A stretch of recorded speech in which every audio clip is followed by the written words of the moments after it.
Hey, boys and girls, it is Miss Delarski, your second grade teacher. I'm ready to start reading The Wizard of Oz again. We are on Chapter 9, The Queen of the Field Mice.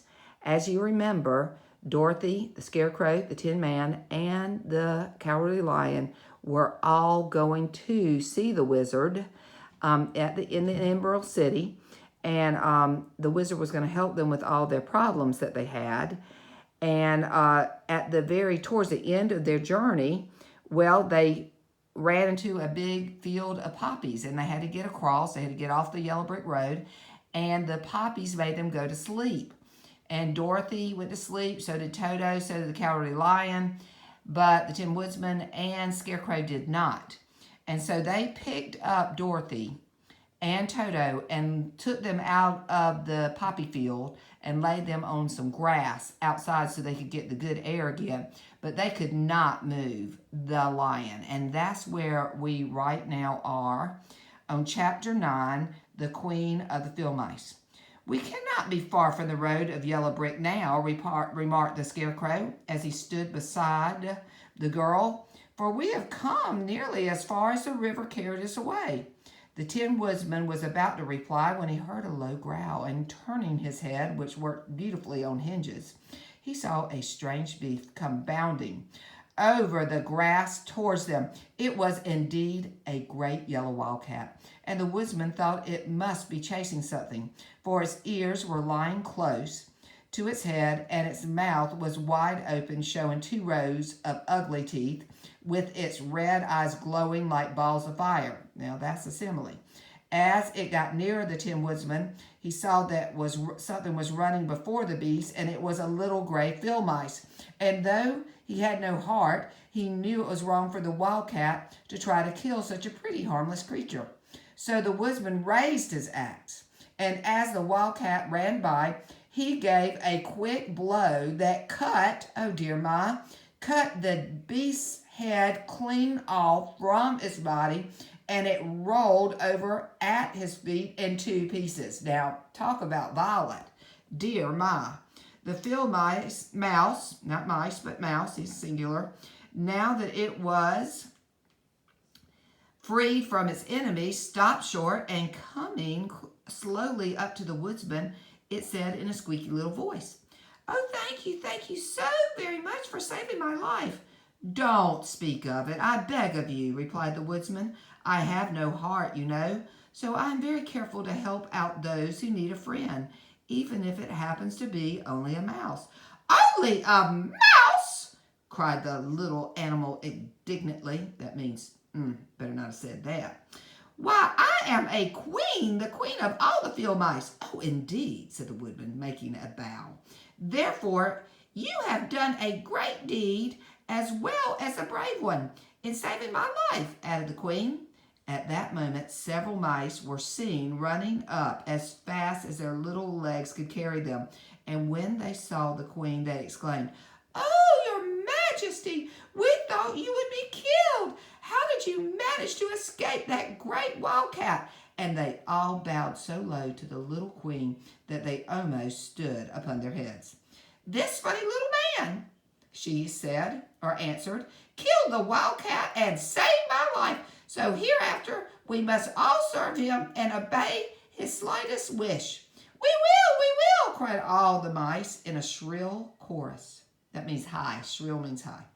And then they scampered in all directions, for Toto had awakened from his sleep. Thank goodness the dog had gotten back awake, and seeing all these mice, getting ready to turn my page, I'm going to go ahead and predict that he's probably going to chase them. Well, around him, that would be Toto, he gave a bark of delight and jumped right into the middle of the group. Toto had always loved to chase mice when he lived in Kansas, and he saw no harm in it now. But the Tin Woodsman caught that dog in his arms and held him tight while he called to the mice, come back, Toto shall not harm you." And at this, the queen of the mice stuck her head from beneath a clump of grass and asked in a timid voice, "Are you sure he will not bite us?" "I will not let him," said the Tin Woodsman, "so do not be afraid." One by one, the mice came creeping back, and Toto did not bark again. Although he tried to get out of the woodman's arm, and would have bitten him had it not been well known that he was made of tin. Finally, one of the biggest mice spoke. Is there anything that we can do, it asked, to repay you for saving the life of our queen? Nothing that I can speak of, and nothing that I know of, answered the woodsman. But the scarecrow, who had been trying to think, but could not because his head was stuffed with straw, said quickly, Oh, yes, you can save our friend, the cowardly lion, who is asleep in the poppy seed. A lion? Cried the little queen. Why, he could eat us all up. Oh, no, declared the scarecrow. This lion is a coward. Really? Asked the mouse. He says so himself, answered the scarecrow, and he would never hurt anyone who is his friend. If you will help us to save him, I promise that he shall treat you all with kindness. Very well, said the queen. We trust you, but what shall we do? Are there many of those mice? Are there many of these mice which call you queen and are willing to obey you? Oh, yes, there are thousands, she replied. Well, then send for them all to come as soon as possible, and let each one bring a long piece of string. Interesting. The queen turned to the mice that attended her and told them to go at once and get all her people. As soon as they heard her orders, they ran away in every direction as far as possible. Now, said the scarecrow to the Tin Woodman, you must go to the trees by the riverside and make a truck that will carry the lion. Now that's interesting, a truck. So the woodsman went at once to the trees and began to work, and he soon made a truck out of the limbs of trees, from which he chopped away all the leaves and the branches. He fastened it together with wooden pegs and made the four wheels out of short pieces of a big tree trunk. He sounds like an engineer. So fast and so well he worked that by the time the mice began to ride, the truck was all ready for them. Oh, here's the picture. Now look at there, Tin Woodman and, well, that scarecrow. They're looking, there's all the mice over here. Uh-oh, I dropped the page. See the little mice? Oh, yeah, we'd be glad to help you. Oh, thank you. We need help. The lion's over there in the poppies. We got to get him out before he dies. Okay, let's go back to the story. That was just a little interruption there. Well, they came, that would be the mice, from all directions, and there were thousands of them. Big mice, little mice, medium-sized mice, and each one brought a piece of string in their mouth. That was a good idea. It was about the time that Dorothy woke up from her long sleep and opened her eyes. She was greatly astonished. That means, wow, surprised. A surprise means overly surprised is astonished. To find herself lying upon the grass with thousands of mice standing around and looking at her timidly. Timidly means quietly, kind of shyly. But the scarecrow told her about everything, and turning to the dignified little mouse, he said, Permit me to introduce to you your Majesty the Queen. Dorothy nodded gravely, and the Queen made a curtsy, after which she became quite friendly with the little girl. The scarecrow and the woodsman now began to fasten the mice to the truck, using the strings they had brought. One end of the string was tied around the neck of each mouse, and the other end to the truck. Of course, the truck was 1,000 times bigger than any of these mice who were to draw it, but when all the mice had been harnessed, they were able to pull it quite easily and were drawn swiftly by their queer little horses.